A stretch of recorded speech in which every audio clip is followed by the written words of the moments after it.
Let's give a big round of applause to our presenter, Dr. John Sullivan from University of Auckland.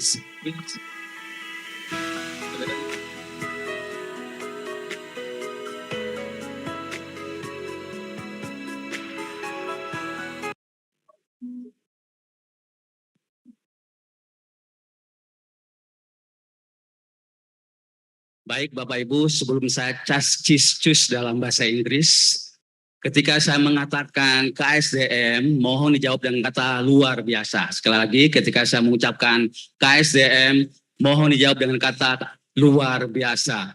KSDM, KSDM, thank you so much. Good afternoon. May peace be upon you. Firstly, we'd like to welcome you to this hybrid webinar.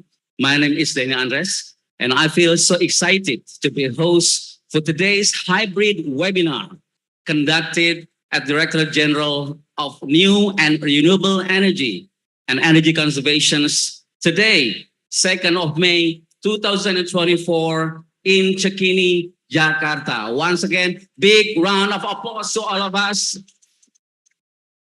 Thank you so much. And the theme for today's webinar is Accelerating a Sustainable Energy Transition with the Geothermal Institute at the University of Auckland. So we are going to listen to energy transition from University of Auckland. Once again, big round of applause to all of us. Ladies and gentlemen, the government of Indonesia is committed to reaching net zero emission by 2060 or sooner. And renewable energy such as geothermal plays a very important role in achieving net zero emissions.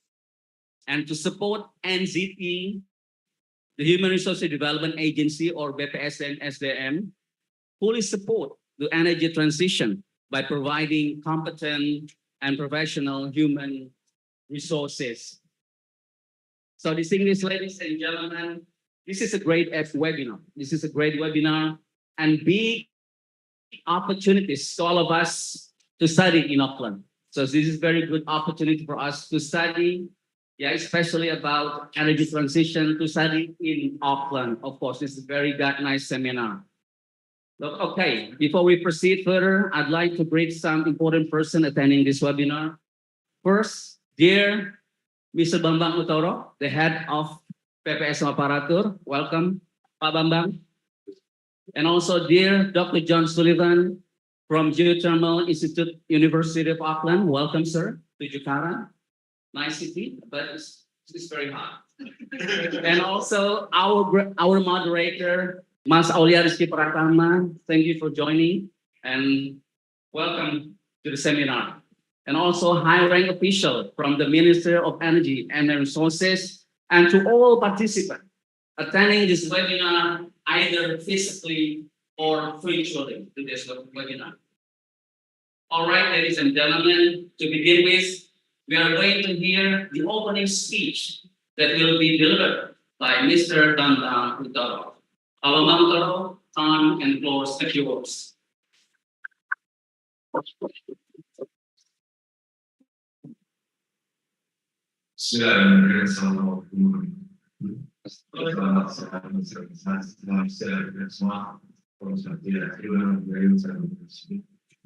Before we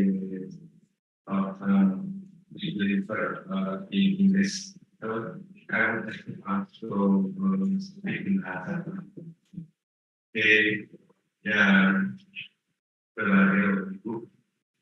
pertama-tama sudah bersuara Indonesia. Hari ini kita masih kesempatan untuk diskusi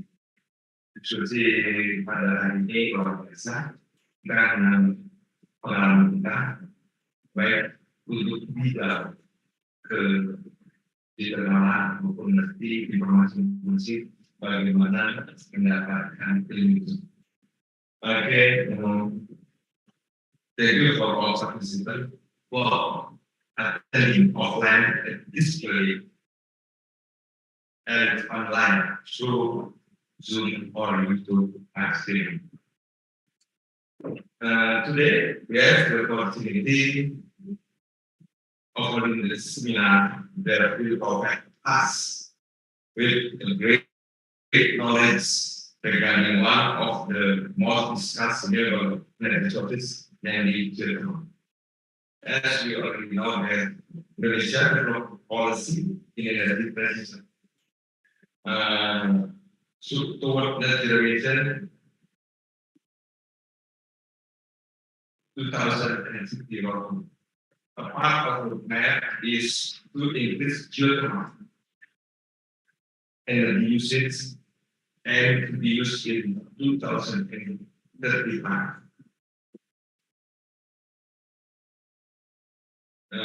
This afternoon, we will have discussion with our speaker from the University of Auckland, Dr. John Sullivan, the co-director of the University of Auckland Division. We know that geothermal energy is an important renewable energy source for the region, providing 80% of the energy. So we will learn how use Canada geothermal for the country. From this discussion, we will get more insight regarding the technology development of geothermal energy and ways to gain knowledge of its ability to higher education, particularly in the University of Auckland. I extend my welcome and utmost visitor to Dr. Well, also and team from the University of Auckland. There is Ms. Jennifer and Mr. Doki. Oh yeah. For the and sharing this knowledge in today's seminar that I look forward during dinner and at least from this discussion, we will get to insight. First, how to develop geothermal energy, and second, who will needed appropriate people who will develop the geothermal energy. So I think we will get information from the production. Okay, thank you very much and have a great insightful discussion. Thank you very much.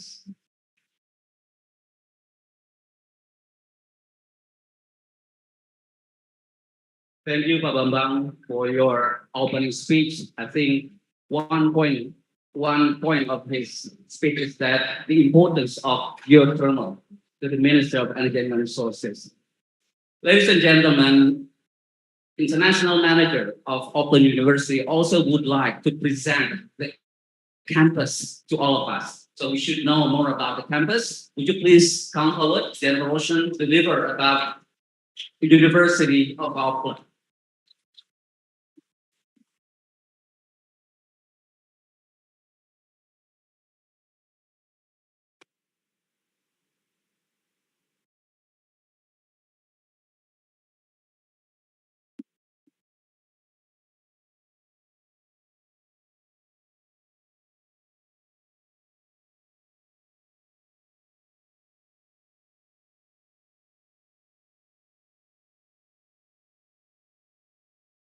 Hello, everyone. Good afternoon. Good afternoon. And in New Zealand, we also say kia ora. So kia ora. So that's a traditional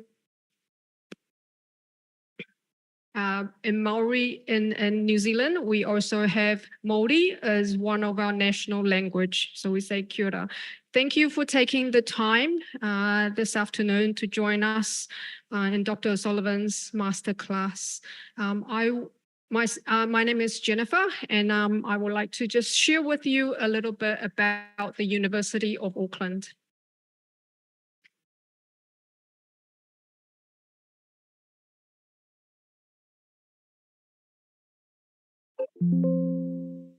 Okay.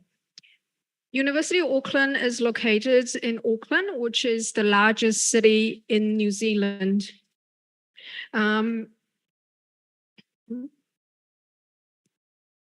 The population of New Zealand is around 5 million, so it's only half of Jakarta.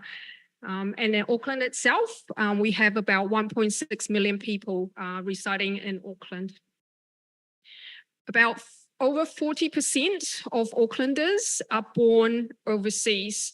So Auckland itself is a very diverse, culturally diverse city of New Zealand. It is also ranked as 10th most livable city in the world. So in terms of work and life balance, it's a very good city to live in.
University of Auckland is currently ranked 68th in the world. So in terms of academic reputation, we are highly ranked.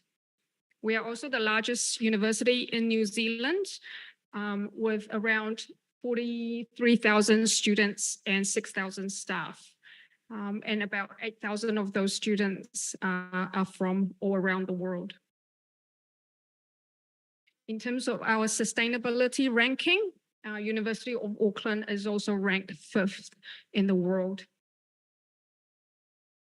We have 8 faculties across the University of Auckland, and we offer a wide variety of different programs, undergraduate, postgraduate, PhD, across these 8 faculties.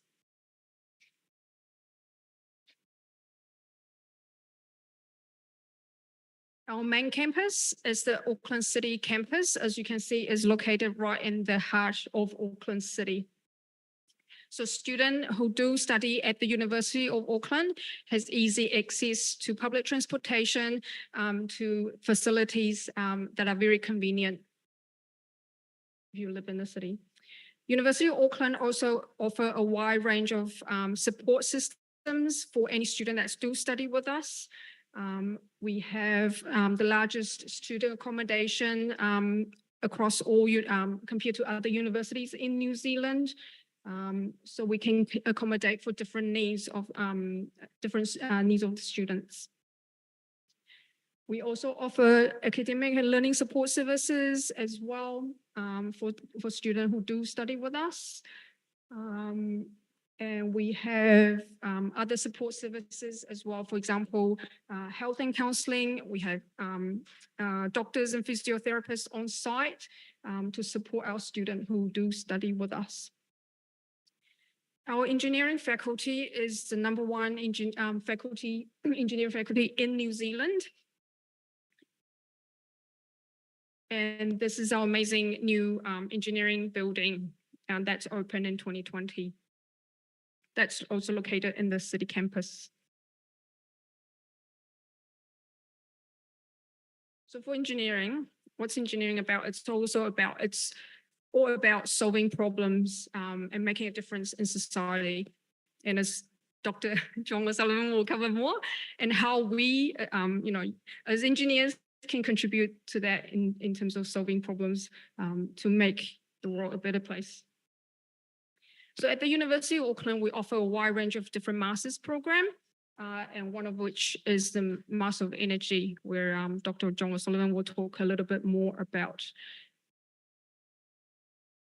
So yeah, that's just a brief overview about the university. Feel free to come and talk to us after the class, and we can go through a little bit more details if you have any questions. So without further ado, I would like to welcome Dr. O'Sullivan.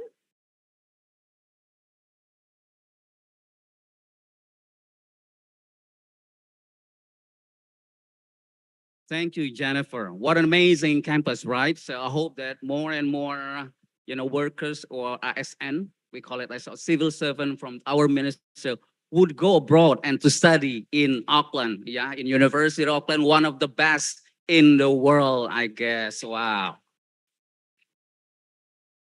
All right, now we're going to the main programs. So the presentation by Dr. Joe Sullivan. And to help facilitate the presentation and discussion, Mas Aulia Rizki, this handsome guy from our ministers, okay, would be excited to be a moderator for this webinar. And could you please, Dr. O'Sullivan, and also Mas Aulia, could you please come forward and take the seat at the front? Yeah, could you please, Dr. Sullivan, and also Mas Aulia to take the seat at the front. And before Mas Aulia start the program, I'd like to read a little bit about our moderator. So his name is Aulia Rizki Pratama. He is a policy analyst and also a sub-coordinator of Geothermal Partnerships.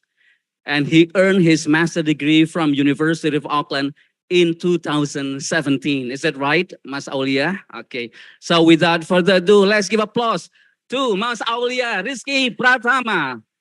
The time is yours, Mas Aulia. Yes. Thank you for introducing us.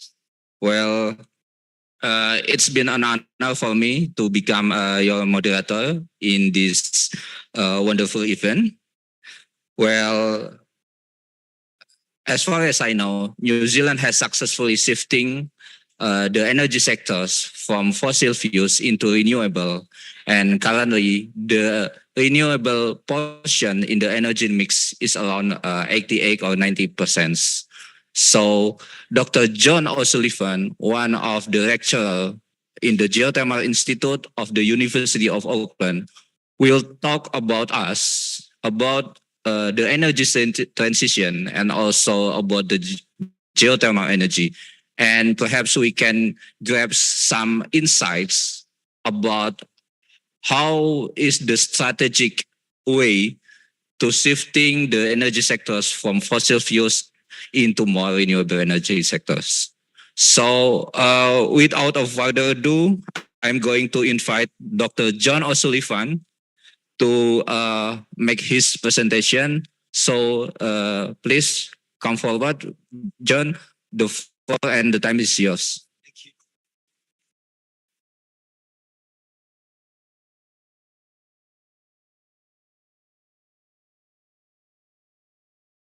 No, Airaini, me haina, oku tupuna, ko O'Sullivan, toko whānau, ko Waipapa, tomata rau, toko hapori, e noho ana, au ki ngā whenua, me ngā wai, tapu o Ngāti Whātua. Tēnā ka mihi, tēnā koutou, tēnā koutou, tēnā koutou katoa. Kia ora everyone, salam alaikum. Oh, I'm John O'Sullivan. And I've just introduced myself in Te Reo Māori.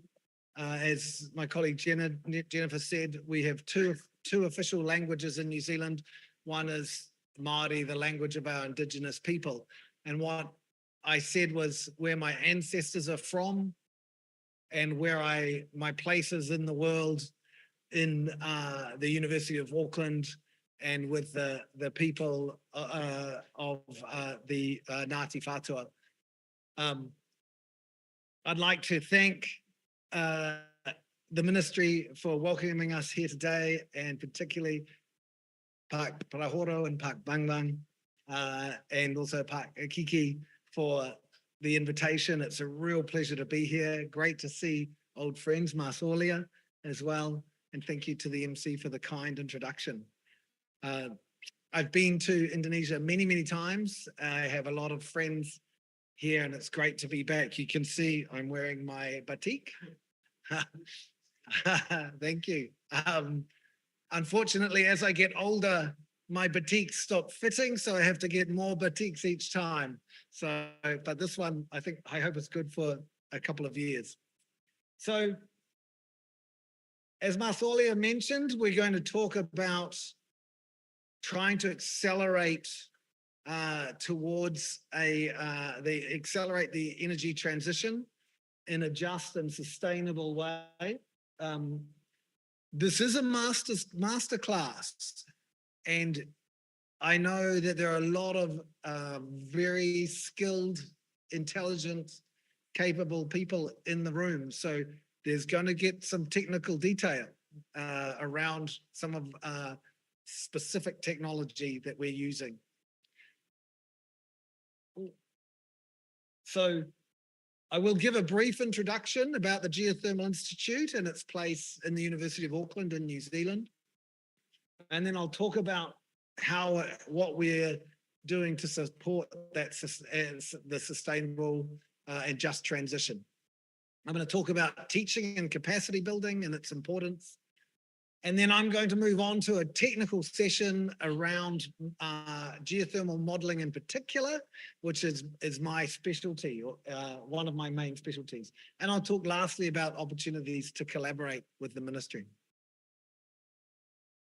So as I mentioned, I'm the co-director of the Geothermal Institute. I am from New Zealand. I was born in Auckland. I studied at the University of Auckland, so I understand how it is to be a student there. It was a long time ago. I turned 50 2 weeks ago. And so I don't look it, maybe, but I understand what it's like to be a student at the university. I lead several projects, many projects in geothermal energy around the world. I recently have done a lot of work with Pertamina Geothermal Energy and also Jacobs and Dieng here in Indonesia, but also in New Zealand, the USA, Nicaragua, Iceland. As I mentioned, I'm educated at Auckland and also at Stanford. I did some of my postgraduate at Stanford, so I also understand what it's like being studying in a different environment, a different culture. Probably people think New Zealand and America, the USA are quite similar. They're not. It's quite a culture shock to go from New Zealand to the USA. I've spent 25 years or more now studying mathematical modeling for complex systems and focused particularly on geothermal for over 15 years. And as I said here, we're going to, my main areas of expertise are reservoir engineering, modeling, resource assessment, uncertainty quantification, and also some around wellbore modeling as well, which we'll talk about today. So the Geothermal Institute is part of the University of Auckland. We focus on education, research, and consulting. We also work with Uni Services, which is the corporate commercial side of the University of Auckland. And so for that, they manage our consulting work. As it was established in 1978, so it's just 4 years younger than me. And we're going to be having a big celebration in 4 years' time, celebrating when the Geothermal Institute turns 50. I'm the co-director and I lead the Geothermal Institute with Associate Professor Sadiq Zarouk, who is also a very well-known, very good geothermal specialist. And we've had many, many years of collaboration with Indonesia, partner in Indonesia. As I was mentioning in the meeting earlier with Pak Bang Bang, my father worked on Kamajang and Darajat in the 1980s and 90s. He came home when I was 12, 13, 14 with Indonesian puppets, and I had never met anyone who'd been to Indonesia before. And it was, so I've been hearing about these amazing resources in Indonesia for most of my life. We have a really strong, our focus is on education, capacity building, and knowledge transfer. That's what's the most important part of driving a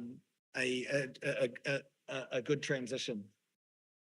We've got over 1,800 graduates, and I think between 1,300 and 1,400 graduates are from Indonesia, and a lot of them are now very senior professionals. Some are even retired now, even as well. So if you look through your organization and other organizations in the geothermal industry, you'll find our graduates everywhere. We're really, what's very important for us is to continuing to build these key relationships, enduring long-term relationships with our stakeholders and partners. And we're really committed to sustainable development. It's so wonderful to hear everyone here talking about the 2060 ambition for net zero. It's in the front of everyone's mind, and it's in the front of our mind at the Geothermal Institute and the University of Auckland. And that's not just net zero for carbon, but we're looking for long-term, intergenerational, economic, environmental, social, cultural sustainability.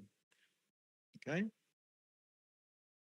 On the knowledge transfer front, we're very, very lucky to have had some of the world's leading experts in geothermal working at the University of Auckland and the Geothermal Institute. You'll recognize some of the people here: Manfred Hochstein, Stuart Simmons, there's Chris Bromley, Sadiq, that's my father, Mike O'Sullivan.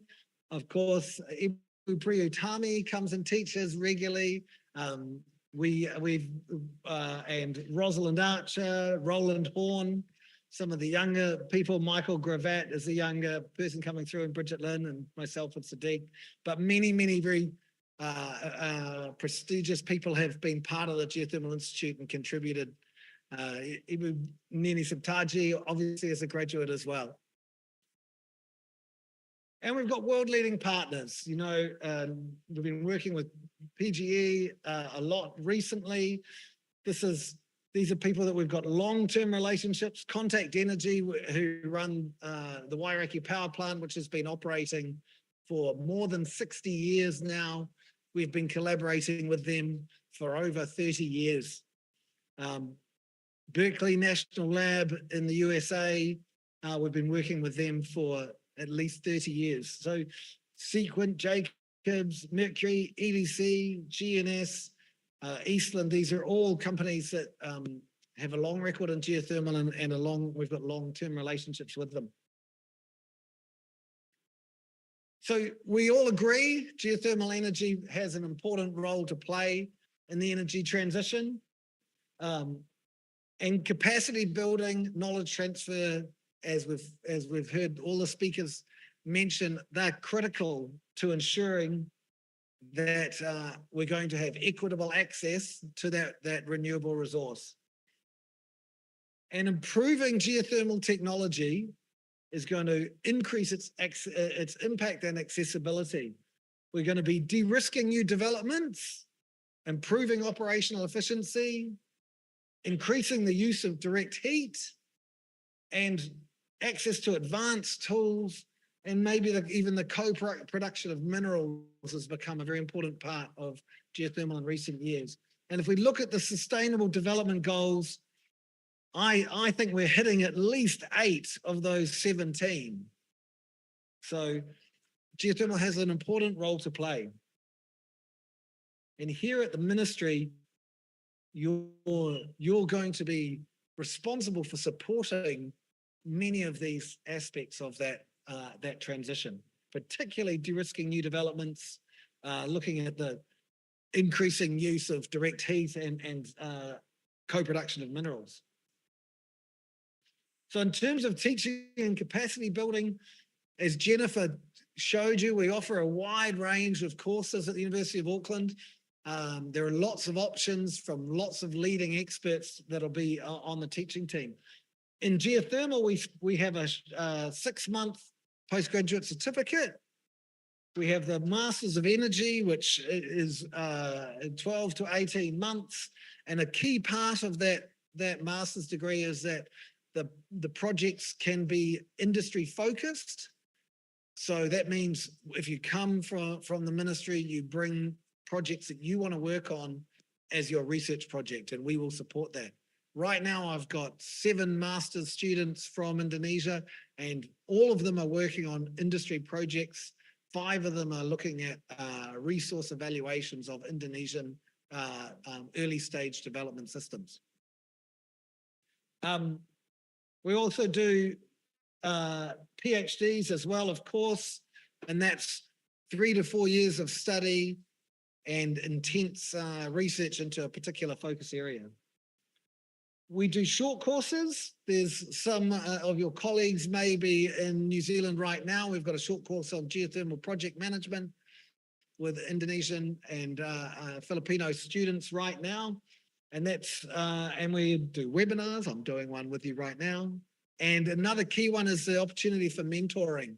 So thinking about bringing projects down to New Zealand for a short amount of time and working together with our experts to help you with a specific project. And these are some of our students. One of the great things about New Zealand, like Indonesia, is we have access to the geothermal systems themselves. So it's not just academic, but you get a hands-on education where you can interact with the geothermal developers themselves. We do teaching internationally as well. We've been doing modeling training, geothermal modeling training at Reykjavik University in Iceland for several years now. We've just gone up to Taiwan and given short courses in Taiwan at ITRI.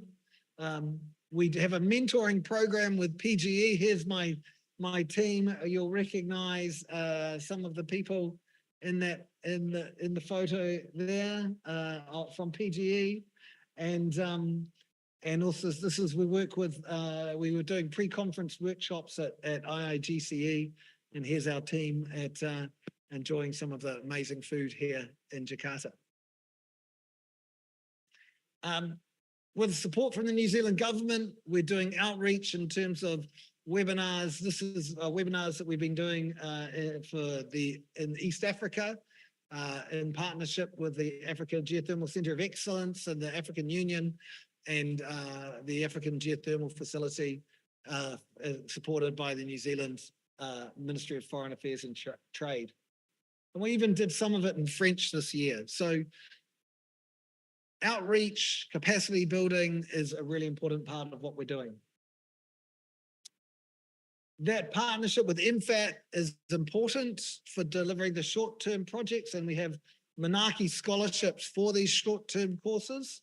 Here's all the team down at Wairaki and at our graduation event. This is in February, and you can see some of your Indonesian colleagues there involved in the pofari, the welcome onto the Māori Marae. This is I think this is the course you were at, right? Olia? Yeah, this is your course. Yeah. I don't have my glasses on, so I apologize. All right.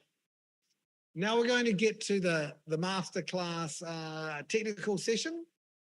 And I'm going to talk in particular about our geothermal modeling group, which is led by my father, or created by my father. It's led by myself and him, Professor Mike O'Sullivan. So he is really not just my father, but the father of reservoir modeling for geothermal. When I was 6, we went to Berkeley in the US, and Mike worked with the Carsten Pruss, who created TUF2, which is the industry standard for geothermal reservoir modeling tool. And Mike worked on the first CO2 equation of state. So I'm 50. That's 46 years ago that Mike's started working on that, and he's been influential on how reservoir modeling has been used in the geothermal industry. We've got one of the largest dedicated groups in the world. We have 12 full-time staff, 10 of them are geothermal modeling experts, 9 of whom have PhDs in modeling technology, and 2 that are full-time specialists in modeling uncertainty.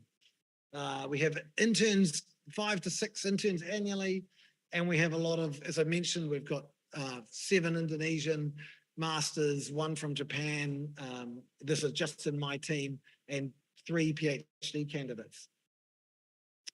So what we're going to do is I'm going to focus on the topics on the left, on your right, which we're all talking about how to use improving geothermal technology to increase its impact and accessibility, and particularly around de-risking new developments, improving operational efficiency, increasing the use of direct heat, and access to advanced tools and co-production of minerals.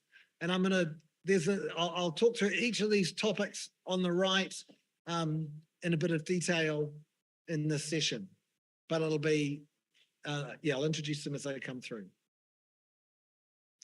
So one of the things that we've been doing, I think I first presented our concept of having integrated modeling approach at the ITB workshop back in 2016, I think. So it's nearly 10 years ago. And we've been using a standardized approach now of having a digital conceptual model. We do that using Leapfrog from Sequent, Leapfrog Energy, but you could use any geological modeling tools that, if that's what you like. And then we have a standardized system for the input data from your geothermal system. And we use a standardized set of tools for the end-to-end modeling process, from setting up the models, calibrating the models, generating model forecasts, and doing uncertainty quantification. And I'll talk more about uncertainty quantification later. So the whole point is that we use the same tools on every project. And that sounds like a simple idea, but it's a relatively new idea in geothermal modeling. Usually, historically you have small groups working on specific problems and you applying specific tools. And in the standardized approach, what it means is that we can do things much more rapidly because the tools are standardized. That means different people can use the same tools more easily. It means that we can do things very quickly. So we've done some projects last year for PGE where we developed a digital conceptual model, a numerical model, and we calibrated it inside 1 month. And we did uncertainty quantification on top of that very quickly. By using standardized tools, it means that things are done correctly, consistently, and quickly. And it also, by using standardized inputs, it means things are transparent to the stakeholders. So for instance, in the ministry, as you start to look at more greenfield sites and more opening up new resources, it's going to be very important to understand that the resource estimations have been done following a standard practice and that it's transparent to you and your team what the developers have done. And these are just examples of digital conceptual models and how they map explicitly onto our numerical models. We also developed a reservoir simulator. It's called Waiwera, which means hot water in Māori, Te Reo Māori. And it was officially released in 2019. It's free, it's open source, and it's very powerful. It's a modern replacement for Tough 2 or Petrosim inside Tough 2. And it was developed at the Geothermal Institute in partnership with GNS with funding from the New Zealand government. Now, we did that because at the time, Berkeley had stopped developing Tough 2 and Tough 3, and we needed a modern tool. And so this is our modern tool, and we found it to be very, very successful, and we use it on commercial projects throughout the world, including many here in Indonesia. One example is the Contact Energy project in Wairaki Tauhara. This is a very long-term relationship. 30 plus years we've been working with Contact doing their forecasting of their resource.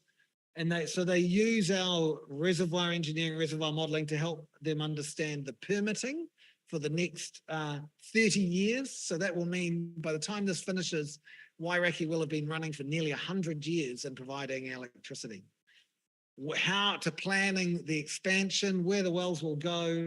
There's actually a new development, a new area of Wairaki called Tauhara, which has been opened up.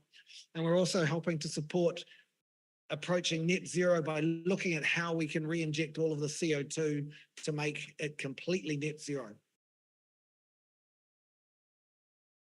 Last year, or the last 3 years now, we've been working closely with PGE and doing modelling of Lahandong and Kamajang as Karaha in 2022. This last year, we've worked looking at newer systems, Sango Panu, Bukit Down, and a key part of these projects is knowledge transfer. So not just look at this is the Lahandong model at the top and the Kamajang model beneath it.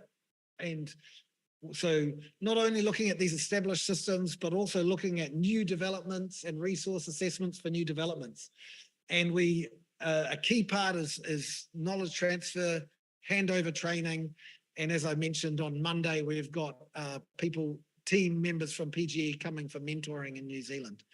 And also a really important part of this has been working with our local partner, GeoEnergis, who have been fantastic in supporting and developing these projects, are key to the success of our modelling work here in Indonesia.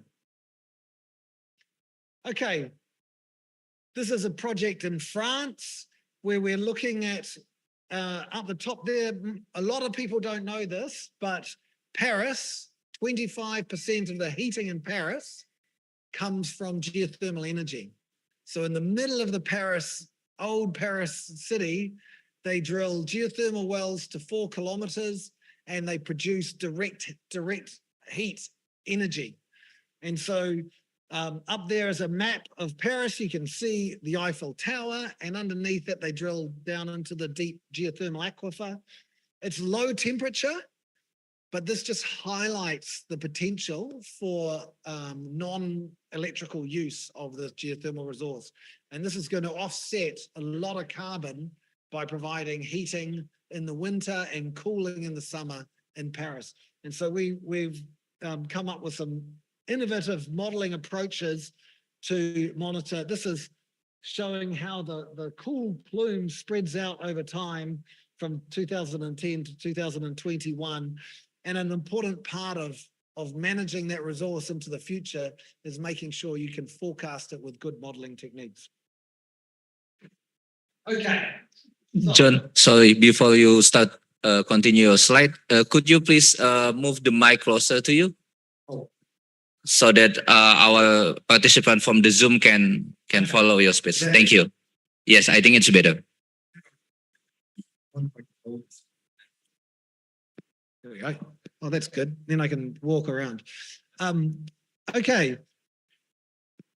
So uncertainty quantification is something that is typical practice in oil and gas, and here in the ministry, you'll be very familiar with it through the oil and gas industry and petroleum industry.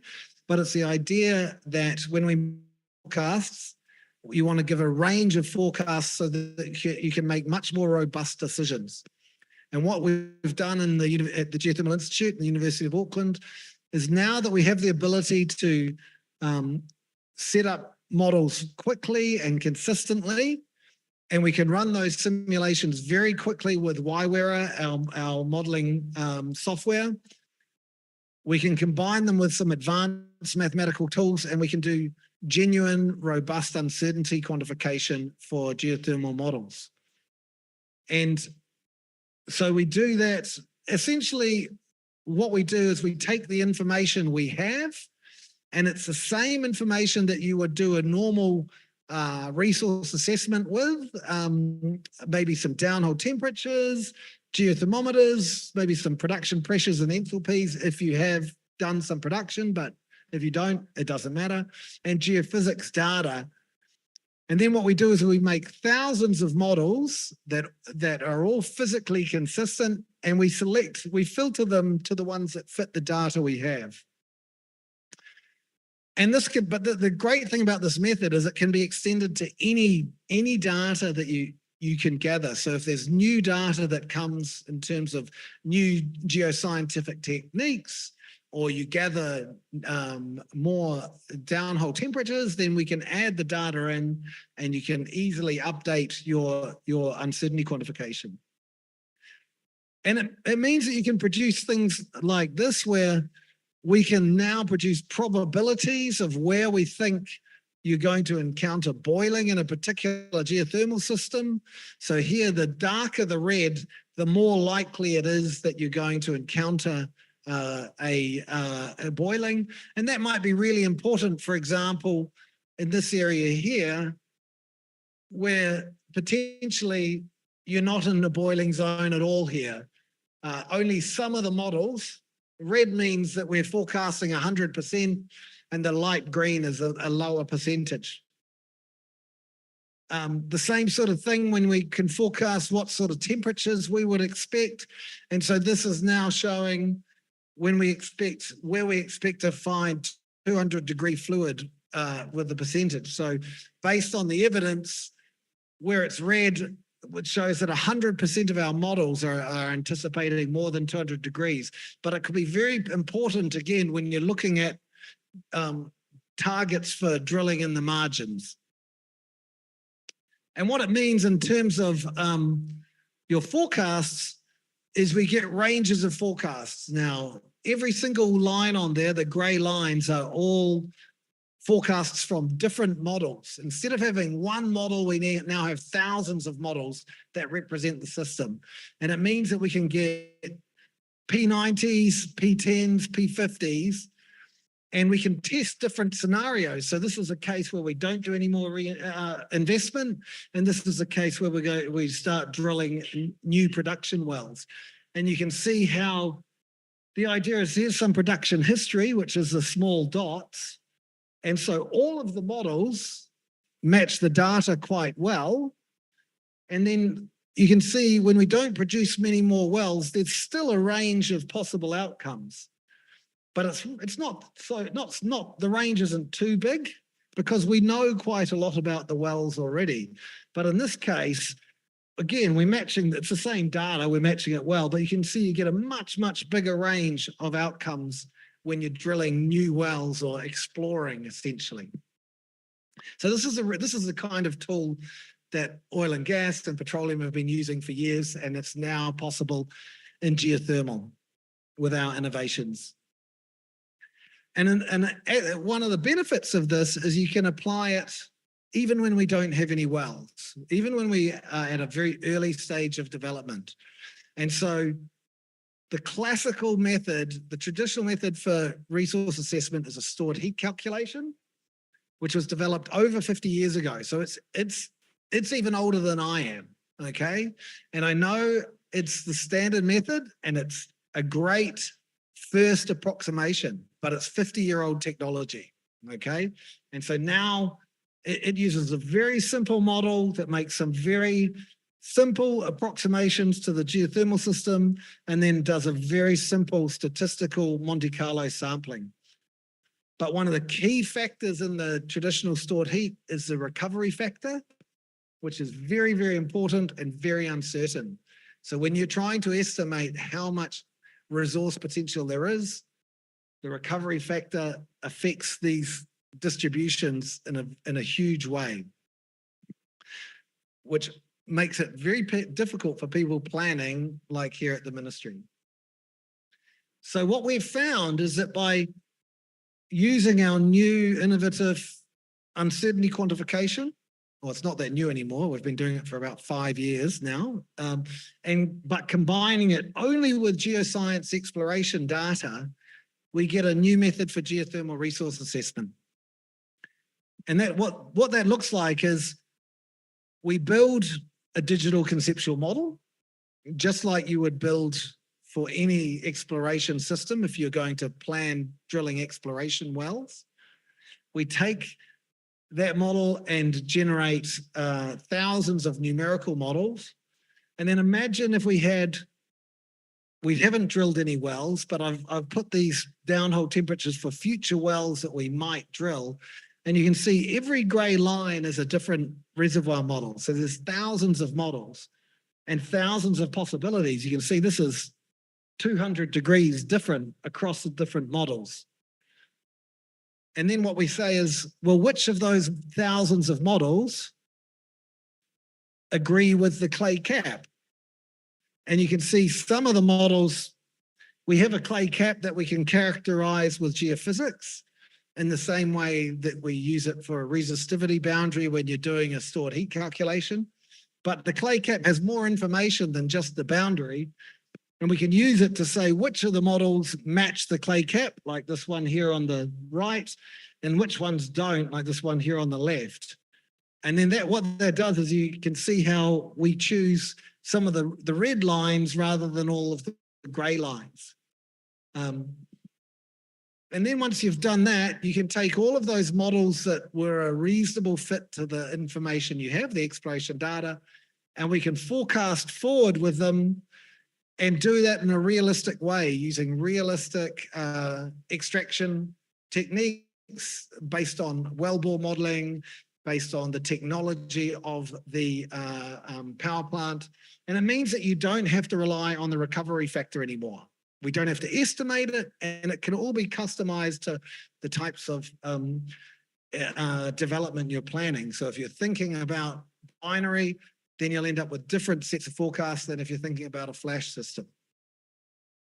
And that results in this kind of thing where we get a forecast range of power and so instead of saying the resource potential is 100 megawatts or 88 megawatts is the P50, we're going to say the resource potential over 20 years at the P10 is 150 and the P90 is 37. And that range can be tightened up as you get new data. So it's a very powerful new tool, which we've applied now commercially in several systems.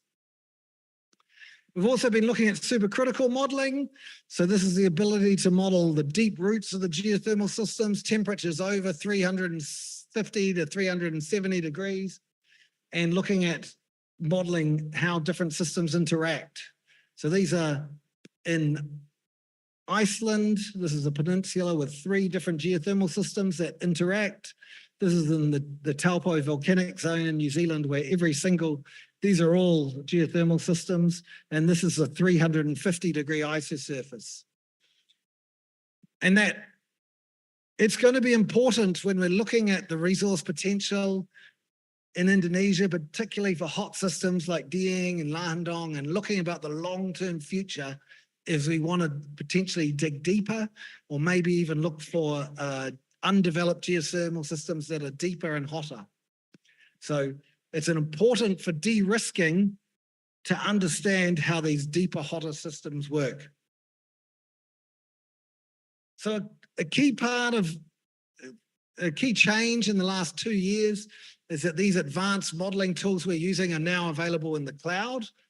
And I'm really the first country to work with us on having their own cloud for cloud-based reservoir modeling was Indonesia. And it was with PGE that we set that up.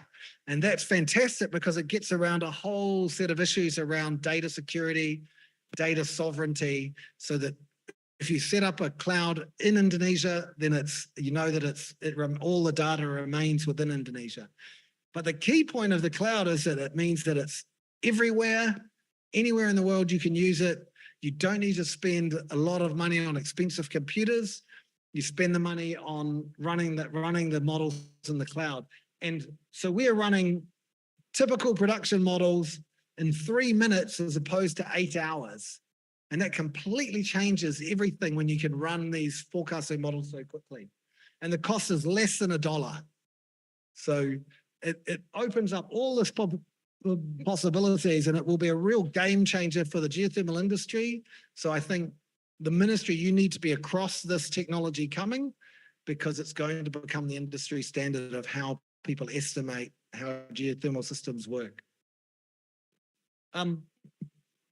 We're also looking at operational efficiency. And so to do that, we're working on a new set of transient wellbore modeling tools, which will let us understand how things change in a geothermal system over time, and complex behavior, including how to stimulate wells with lower pressures to flow. And this is something that might become more important as you're looking for new resources to develop. The easy ones have all been done. Kamajang is an amazing resource, and it was developed a long time ago. Now, as we look to get to 11 gigawatts by 2035, we have to develop harder systems. So that means having tools that will help us when the systems are harder to develop, like having lower pressures and requiring stimulation. So I hope this runs. So this is a case of showing we have an under-pressured system. So even though it's hot, it's not flowing because the pressures are too low. And we're going to inject air here to make the pressure lower so it'll start flowing in the wellbore. And it didn't flow initially, but then we found with this modeling study what sort of flow rates they would need to make it flow.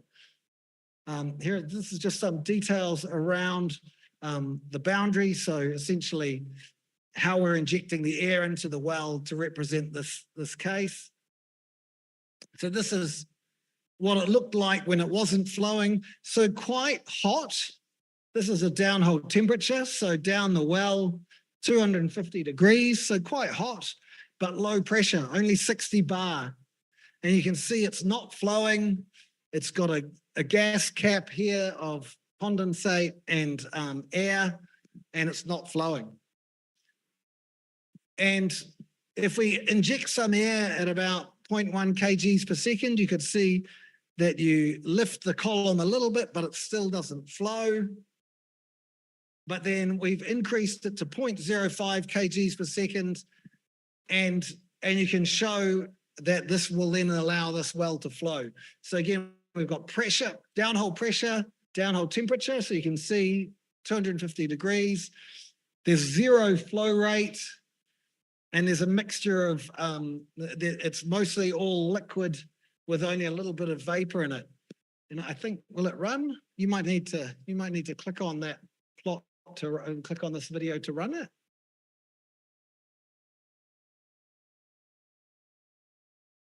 Oh, no video? Okay. You take my word for it. It starts running after a little while.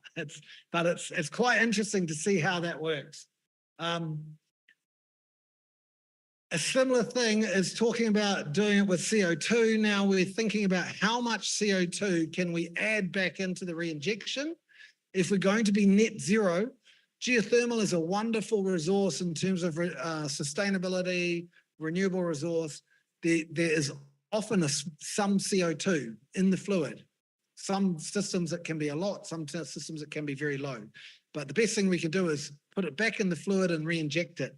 And so with these advanced tools, we can now work out how much CO2 you can add into the re-injected fluid to make sure that the CO2 stays in solution while you're re-injecting it. And this is interesting too, because when we're thinking about economic opportunities, it may be possible to capture CO2 from industry or from other sources and do some CO2 sequestration in the geothermal reservoir as well. So advanced tools like this are important for studying that. And this is another video that will show how the CO2, how much CO2 you can inject into the reservoir before the wellbore can't accept any more CO2. But we'll find a way to share these videos so people can view them later. Oh, that looked like it was going to go. Yeah? Can we play it? Oh, no. Oh.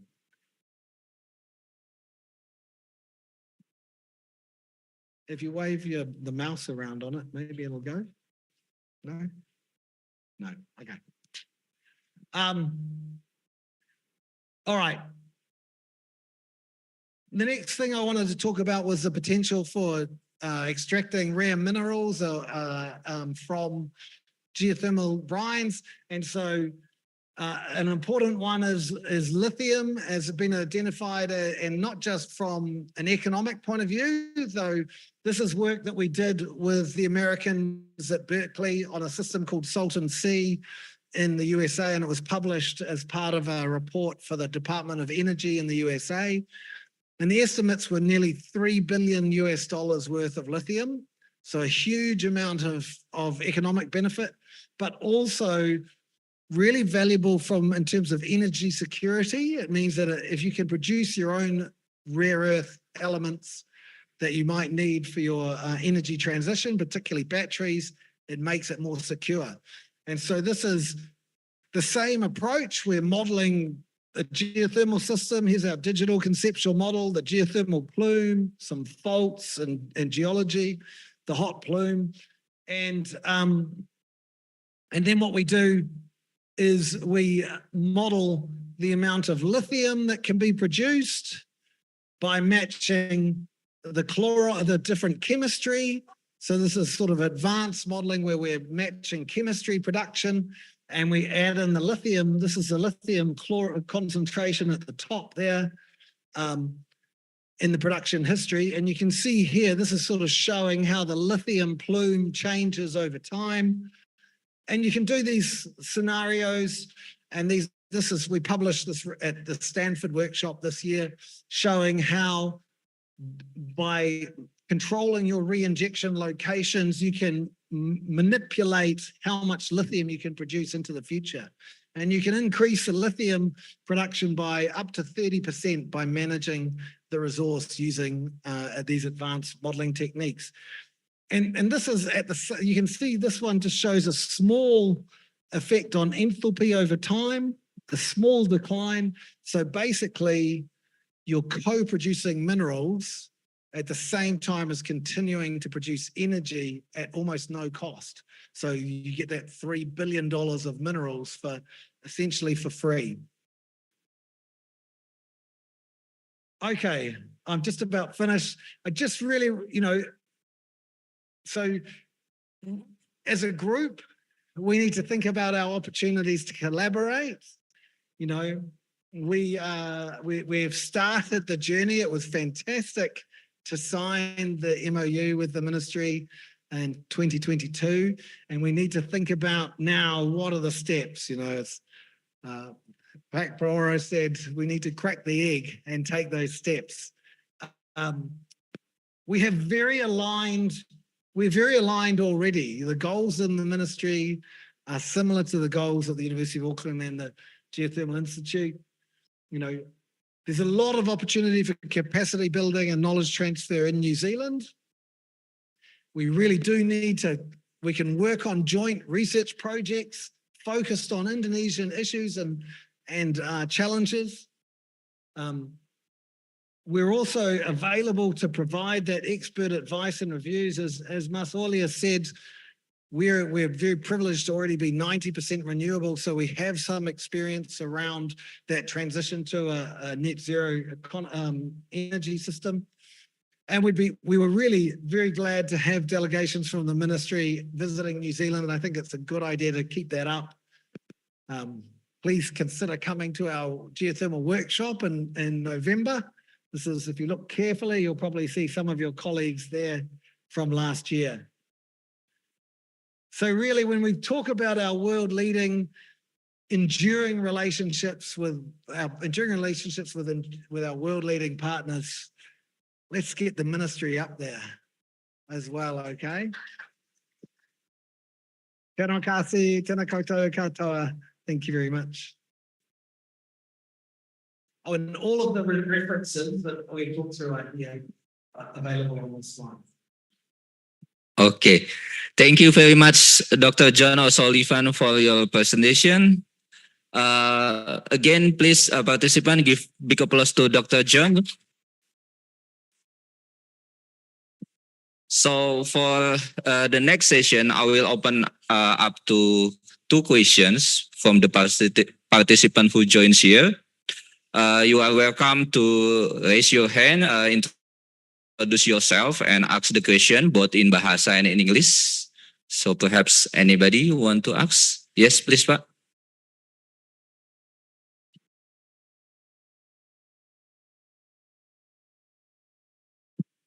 Okay, thank you, Mr. Aulia and Dr. John O'Sullivan.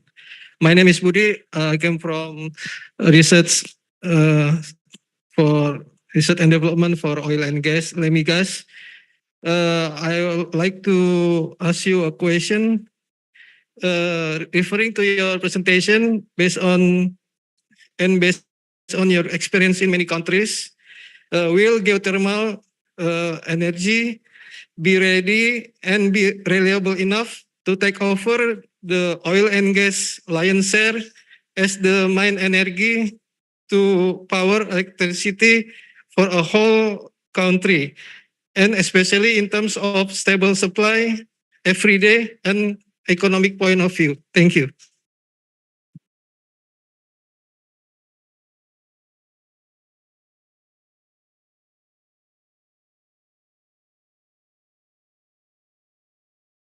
Hello? Yes. Okay, thank you very much for your question. That's a great question. And I think it's important to acknowledge the challenges ahead as well. I think it's unlikely, in my opinion, that geothermal alone would displace the petrochemical industry for energy supply, and particularly if you're including other fossil fuels like coal as well. I think we need, in the renewable space, which is one of the reasons I think the work being done here in the ministry is so important, is we need to look at all of our options, and we need to work on all of them simultaneously. So wind, solar, biomass, renewable biomass, hydrogen production, and geothermal is a piece of the puzzle. I do believe we can, with that collective renewable energy, and including hydro as well, of course, I do believe that can displace fossil fuel as the major source of energy. There's no other option, is my opinion, and I believe that it can be done. Nuclear will also have a role in some countries, for sure. And so I think we need to, one of the things that we've touched on with our colleagues at Masolia is that to make that happen, the economics needs to work as well, which is why looking at more than just electricity production is so important, looking at direct use, looking at minerals, co-production of minerals. That's why I think that's important in the short term, medium term, to make that transition possible. But I think it is possible and it will happen.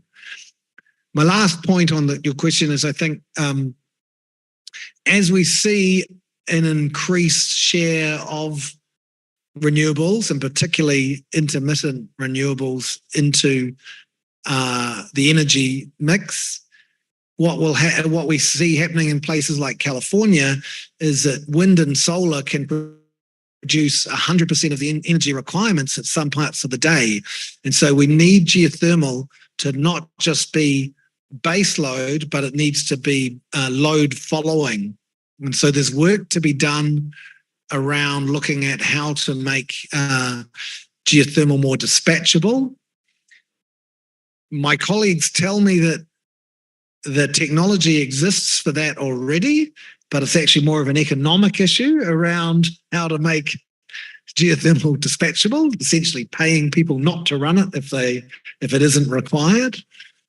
So there's a lot, I think, the technology's there, the opportunity's there for renewables with the support of geothermal to displace fossil fuels.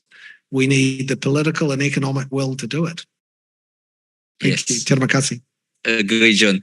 So yeah, like in many other countries, that the electric sector is become more and more flexible, and I think that Indonesia have to become more flexible too. And as a government's official, it is our roles to propose or to adapt the policy so that the renewable energy penetration can increase. And maybe for the second question, please, Mas Arya. Thank you very much. My name is Arya from Polytechnic Energy and Mineral Akamigas, Cepu. I have a question about, maybe it's a little bit technical. From your presentation, it's quite interesting about the uncertainty quantification. So from your Geothermal Institute research that has been done today, what is the position of the uncertainty quantification? Maybe from 1 until 10. And there is any chance to improve that? Or this maybe in today, the level of uncertainty quantification is 7 maybe. And then there is in the future any chance to improve maybe from the method or from the variable and etc. And because uncertainty is one of anticipating in especially in subsurface, because we don't know exactly what in the subsurface until the drilling has been conducted or has been finished. Okay, thank you. Terima kasih, Arya. That's a great question. And, unfortunately, I would say in the geothermal industry, our uncertainty quantification at the moment is with this technology that we're using with our partners, we're getting closer to a 6, but there's a long way to go to a 10. I think it will happen, and it will happen fast. A lot of our partners and clients now expect uncertainty quantification on our forecasts as standard. It's technically challenging and innovative. So this is like a lot of advanced technology. It's not ready to teach immediately. I think in 5 years it will be standard and it'll be easier to teach. I think we all know of examples in Indonesia and in New Zealand and around the world of unsuccessful geothermal developments. It's not a problem unique to any country. We also all know examples of successful projects which have very uncertain data. And it's interesting when I work with my colleagues around the world, they say, oh, well, obviously our data looks terrible. We didn't do TFTs that month, and we didn't We didn't allow the downhole temperatures to heat up long enough at the start. And I have to tell them, look, it's the same in New Zealand. No one gets it perfect. So understanding the uncertainty in the input data and how that influences the uncertainty in the forecasts so that the decision makers can make the best informed decision is really important. And I think, I said that we're at about a 6 at the moment, even without innovative technology. And that's because we're working with partners in the US and in the University of Auckland at how to include and also in Europe, how to include the operational and economic uncertainty into the forecasts as well. It's one thing to predict what the flow rates and enthalpies might be coming out of your wells, but when you're a decision maker, you don't care about kilograms per second, you care about megawatts and dollars or rupiah. And so there's plenty of work to do to bring that together. With these advanced tools, what we're trying to move towards is more representative digital twins, which is the idea of having a digital twin as a digital representation of the whole system, including well bores and power plant and steam field, so that the stakeholders can test ideas more rapidly, more efficiently, and make better decisions. So yes, it is technically challenging. We're only halfway there, but the improvements in the last 5 years have been incredible. So 5 years ago, uncertainty quantification of geothermal resources there was no work at all on it. And now it's a standard practice in our group. So it's huge progress, but lots more to do and lots of opportunities to work together on it. Terima kasih. Okay. Well, I will up another session for those who attend here. If there is no question, perhaps I want to point out some of questions that addressed in the Zoom platform. The first one is from Santi Ardi from our geological agency team.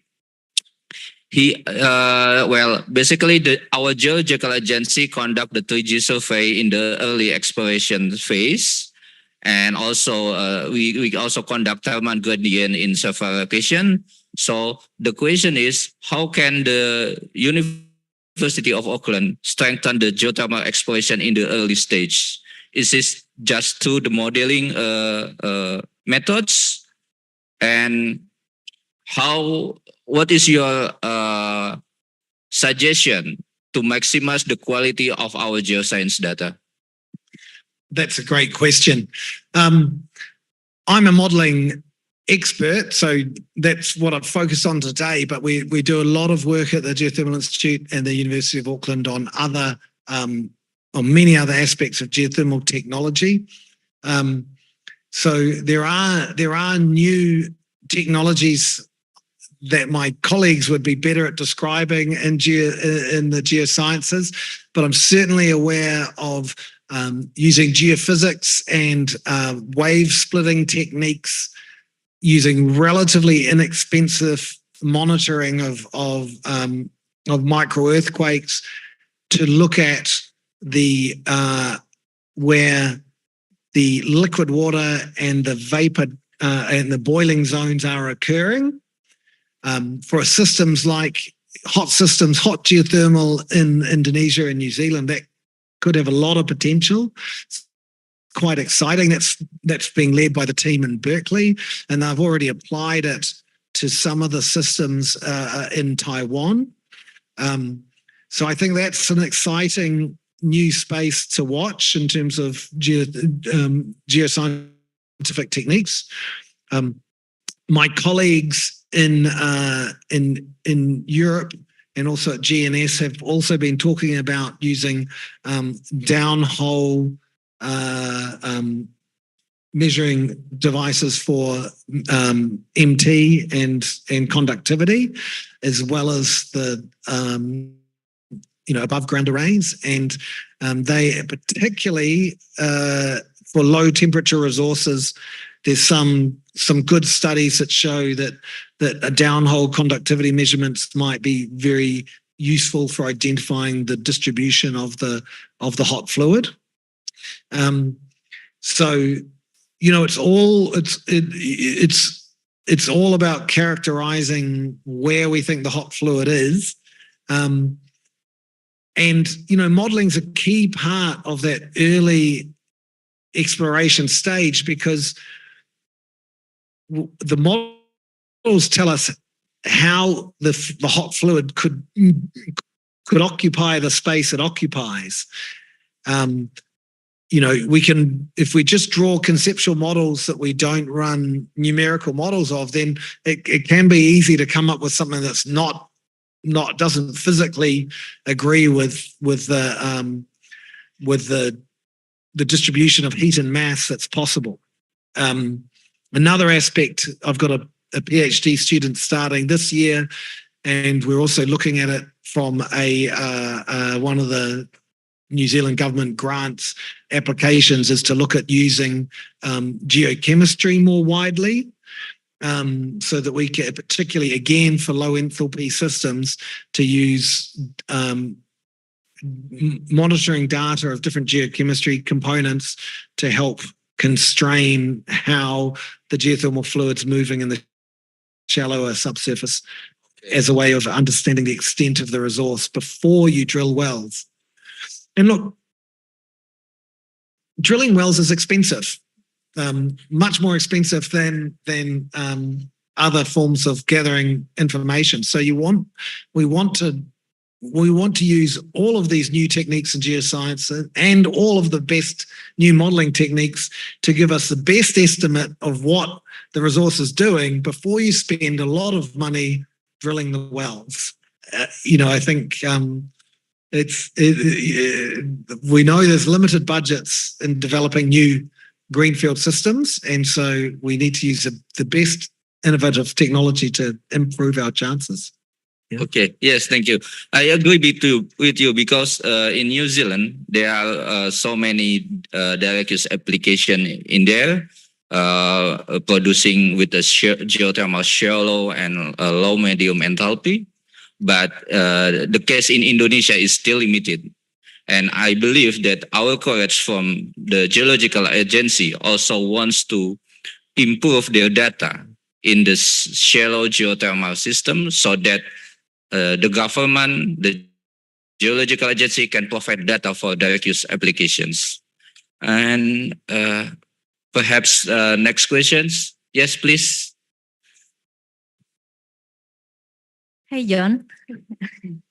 Thank you for coming to us. My name is Dian.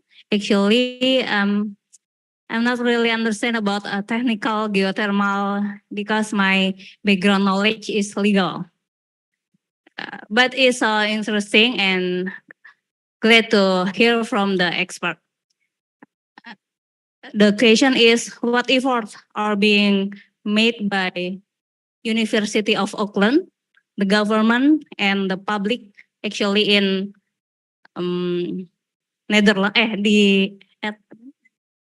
Switzerland, okay, in terms of the legal system, so that the energy transition runs synergetical and quickly in Auckland, actually. Thank you.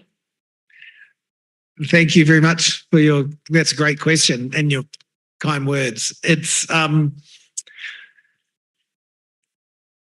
we have some advantages in New Zealand in that we have a very open market for our electricity system. So first, let me just talk about electricity first. And so that means that we have, I'm not an expert in the electricity market, but I know that my colleagues are, and that work also in the institute and the university. And so we operate on a short-term spot market for the pricing, and so we have different challenges around how to encourage more renewable supply. And so our legal and our financial framework are quite different. So as I mentioned before, our challenge is really about how to, if we're going to displace the last 10 or 15% of our electricity system, which is based on fossil fuels, then we are going to have to look at ways in the legal and financial framework to have some of our electricity generation not being used unless it needs to be used. And that's quite hard to do in a purely open market. We're going to have geothermal energy ready to use, but on an open market, you don't get paid if you don't use it. So we're going to need to look at our market and say, well, do we need a mechanism to pay for spare capacity so that we can do that load following I was talking about? So there's definitely work to do in New Zealand. I'm not an expert in Indonesia by any stretch, but I know there are also lots of challenges here around how to structure the power purchase agreements, for example. So, I'm very glad that there are lawyers in the room and finance people in the room, because these are challenging problems. As I said before, I think we haven't solved all the technology problems, but we've got a lot of good technology solutions, and a lot of what we need now is to also look at the regulatory framework.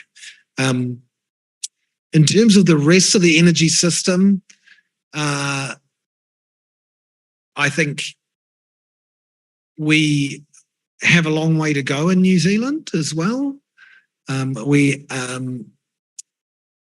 as Jennifer pointed out, we're a small country in terms of population. We're only 5 million people spread over an area about the same size as Sumatra. So it's quite sparsely populated. And that makes challenges for displacing fossil fuels out of our transport system, because a lot of rural communities at long distances, it's difficult to switch everyone onto electric vehicles when you're traveling long distances and not necessarily having good charging infrastructure. So hydrogen, I think, is a possibility for New Zealand, particularly because we have such a high level of truly renewable energy and carbon neutral electricity that we can make properly green hydrogen. So we're quite lucky in that regard. But there are a lot of challenges in this space. We need smart people working together to try to work through the legal and regulatory framework as well. Terima kasih. Yes, John. Actually, I have one general topic questions. Apart from the geothermal things, technical subsurface things, I wonder what is the ratio of male and women and female students in the geothermal program or in the Master of Energy program, and how the university or the Geothermal Institute encourages the women students to apply to study in Auckland? That's a great question. Thank you, Marsolia. It varies. I think for the Masters of Energy program, Bart van Kampen leads that program, and as he's part of the Geothermal Institute as well, he'll have the exact figures, but it tends to be quite close to gender parity in Masters of Energy. The Masters of Energy covers all of the energy systems, not just geothermal. When we look at the geothermal component, it's generally a little bit lower, but it's still, I think this year it's still probably 30% women, 70% men. So quite good representation. Not as good as we want. We want 50-50, obviously.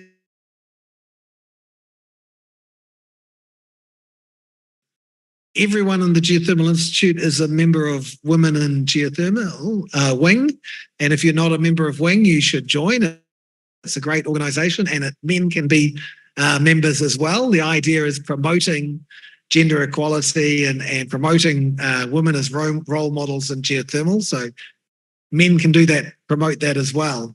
I think I'm really pleased to see a lot of women in leadership roles in the New Zealand geothermal industry.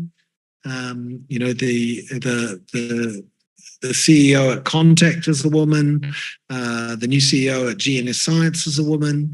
The person, it's Isabel Shamford leads the energy group at GNS, and Sam Alcaraz. Samantha Alcaraz is also one of the leaders at GNS. Our director at gender is also a woman. Yeah. So I think it's good to have more women participant in the industry. And if I'm not mistaken, there are several story or experience that Indonesian female geothermal students that having a baby, having a birth during her study in the University of Auckland. So I think it's not a reason whether we are male or female. I think the opportunity is very wide for both genders.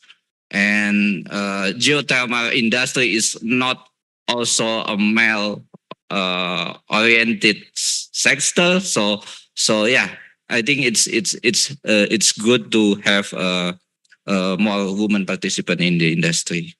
I think you probably know that a few years ago now, our Prime Minister, while she was Prime Minister, had a baby, and she still continued to be a great Prime Minister. And as you mentioned, one of our students, she had a baby at the start of the year, and 3 weeks later, she was back doing geothermal models. When my wife had a baby, I needed 3 months to recover. So it is about, women can do anything. So yes. Apakah kita masih punya waktu? Okay, so since we still have 5 minutes, 25 minutes, sorry, we still actually have plenty of time. So is there any another question from the participants? Sure, Pak Eko.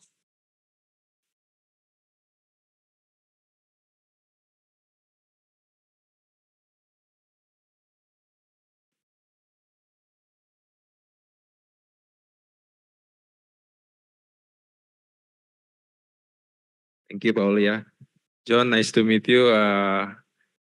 Thank you for your presentation. And I'm not going to comment on reservoir modeling, which is you have a great job for the last 20 years. And I just want to comment on lithium, because on your several last slide, you mentioned about lithium, and particularly Indonesia, not great, but we have significant resource of lithium from geothermal brines. And based on your experience and New Zealand experience, what does it take for Indonesia to thrive and to support the energy transition, particularly to support the electric vehicles industry? Thank you. That will be all. That's a great question. Thank you very much. Terima kasih. Look, I'm not an expert in the technical process of extracting the minerals from the brine, but my group and led by myself, we've become experts at understanding how to get the best brine to the surface. And so I think there's a lot of work we need to do as an international industry around optimizing the processes for extracting the minerals from the brine. And it's a great opportunity, as you say. It's not, in New Zealand, where I think our concentrations are even lower than here in Indonesia, but it's still a good opportunity if we can improve the technology to extract those minerals from the brine, there's great potential there. And the piece that we've done a lot of work on is understanding that distribution of the mineral-rich brine in the subsurface.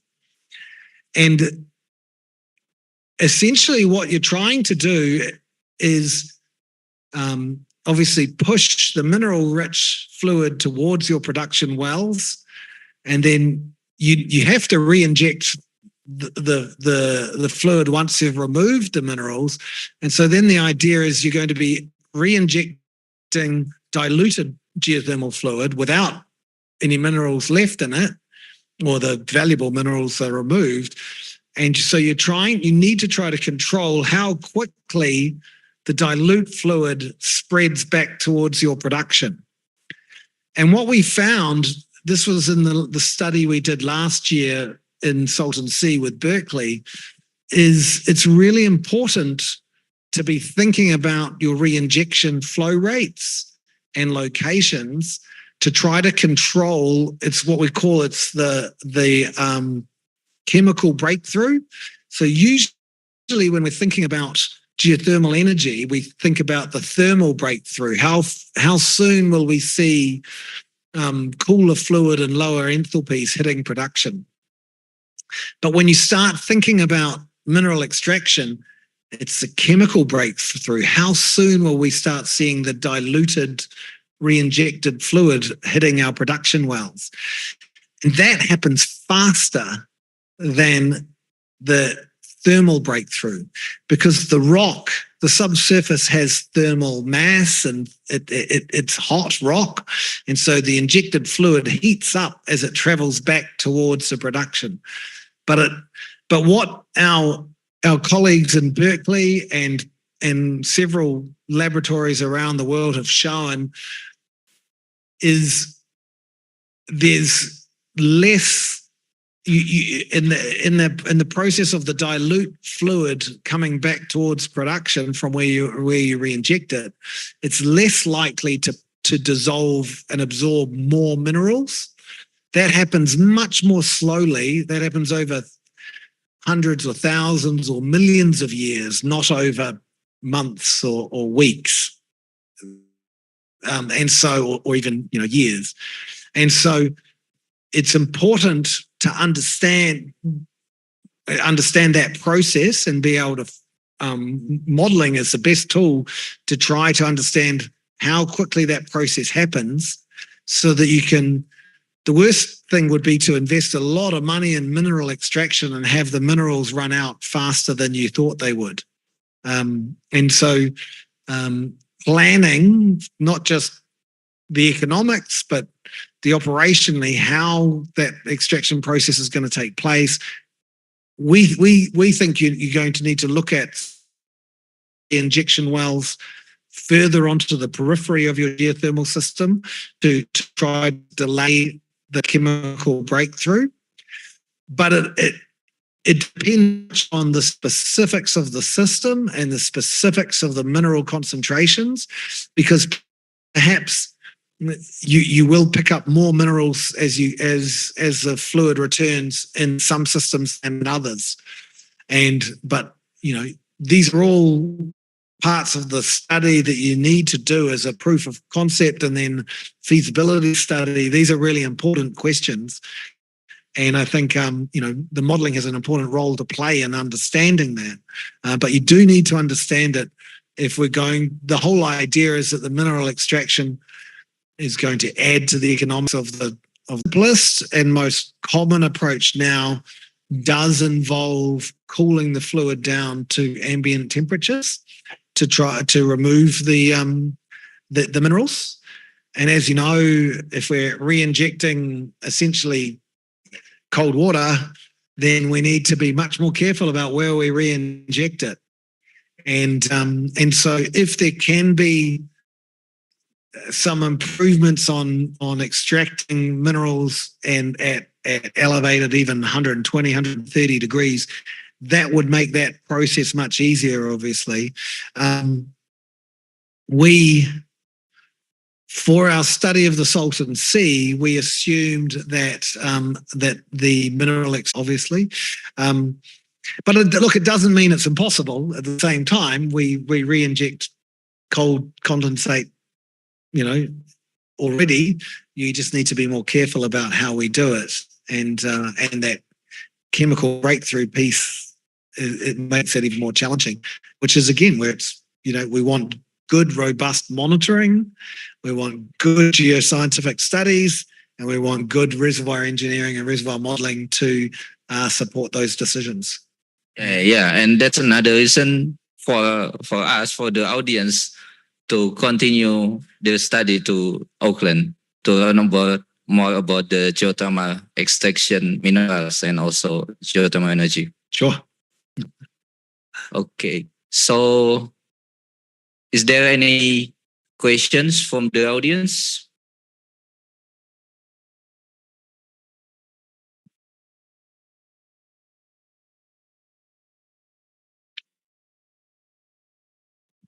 Okay, if there is no another question, perhaps I would like to conclude this session with some of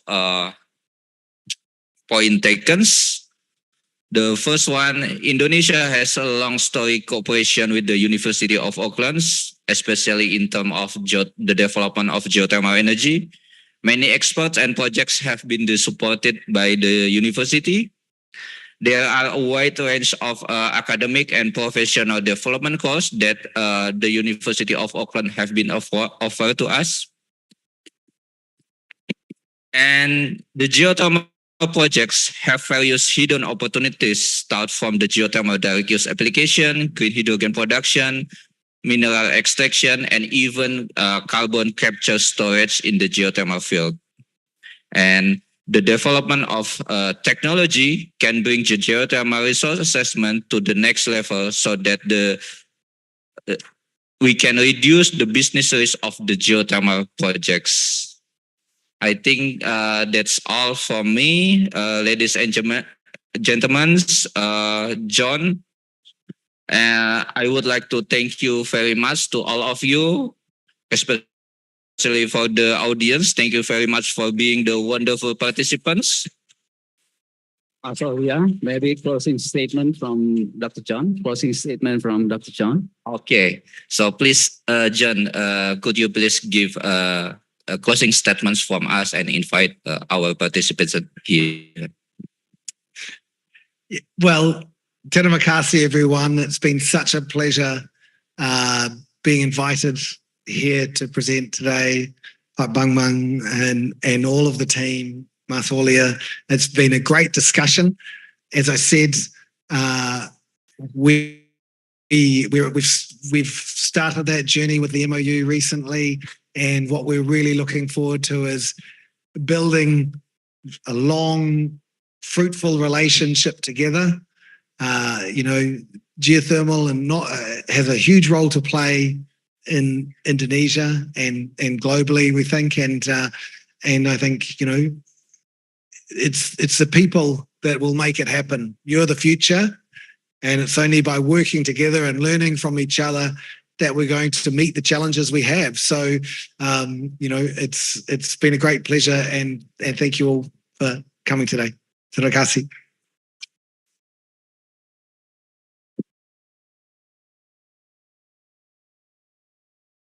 Okay.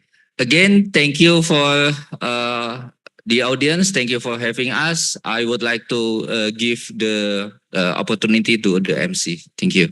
Thank you so much. Let's give a big round of applause again to our presenter and Mas Aulia. You can come back to your chairs, Dr. John. So it's such a wonderful and lively discussion, and we got lots of knowledge and insight on sustainable energy transition. So hopefully more and more civil servants from our ministry would like to go and study abroad, especially in New Zealand, related to energy transitions, because we plan to reach net zero emission by 2060 or sooner. And one of the energy is geothermal. Yeah, I think Mas Aulia is one of the experts in our minister. He knows a lot about geothermal energy. And at the end of the hybrid webinar on sustainable energy transition, we would like to appreciate the presence of the presenter, Dr. John Sullivan, and also moderator, Mas Aulia. We also would like to thank all participants having attended the seminar, both online and offline in this webinar. And I received the information that around 150 participants have attended this seminar virtually. And around, I guess maybe 60 participants have come to this seminar. Thank you so much, Ms. Dr. John Sullivan, also Dr. Jennifer Rosen for attending this seminar. And I think I really need your help. We really need your help to evaluate this program by scanning the QR on the fruit box that you have, all right? I really need your help to scan the QR on the fruit, on the sliced fruit, on the bar QR on your box. Please read it because it's really very important for us to evaluate the programs. Thank you so much. And once again, this is a really amazing and productive seminar. We have presenter from University of Auckland. Finally, thank you for attending the webinar and see you again in the upcoming seminars. And we would like to apologize for any shortcomings during this program. Once again, please give a big round of applause to this program. Sebelum saya tutup, sorry I speak in bahasa Inggris. Sebelum saya tutup, when I speak, KSDM mohon jawab dengan luar biasa. KSDM luar biasa. KSDM luar biasa. Thank you so much. So, at the end of the program, I'll say thank you. Assalamualaikum warahmatullahi wabarakatuh. May peace be upon you. Thank you so much. Now we're going to have 4 sessions together, all of you.